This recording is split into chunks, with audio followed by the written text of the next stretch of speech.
తమిళనాడులో ఘోరం జరిగింది. తమిళ సూపర్ స్టార్ విజయ్, నటుడు విజయ్ నిర్వహించినటువంటి ర్యాలీలో తొక్కిసలాట జరిగి అక్కడ సుమారుగా 38 మంది వరకు ప్రాణాలు కోల్పోయినటువంటి ఘటన ఇప్పుడు దేశవ్యాప్తంగా కూడా చర్చనీయాంశంగా మారింది.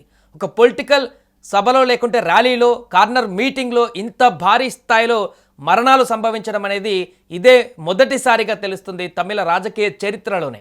దేశవ్యాప్తంగా కూడా ఇలాంటి పొలిటికల్ ఈవెంట్లలో జరిగినటువంటి అతిపెద్ద తొక్కిసలాటలో జరిగిన మరణాలుగా కనబడుతున్నాయి.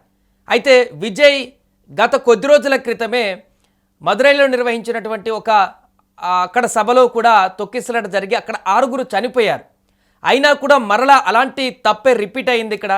ఈసారి 1 కాదు 2 కాదు 38 మంది అమాయకుల ప్రాణాలు అక్కడ పోయాయి.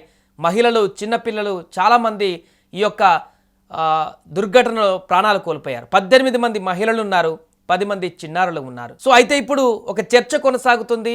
మరి ఈ యొక్క తొక్కిసలాటకు కారణమైనటువంటి, అంటే మీటింగ్ పెట్టడానికి ప్రధాన కారణమైనటువంటి విజయ్ని అరెస్ట్ చేస్తారా లేదా, కేసు నమోదు చేస్తారా లేదా?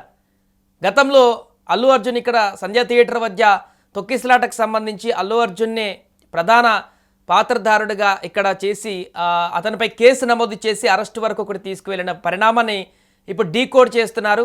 గతంలో ఆర్సీబీ ఉత్సవాల సందర్భంగా, గెలిచిన సందర్భంగా అక్కడ ఆర్సీబీ అభిమానులు చేసినటువంటి ఆందోళనకారంగా అక్కడ 11 మంది దాకా చనిపోయినటువంటి ఘటనను కూడా ఇప్పుడు లేవనెత్తుతున్నారు.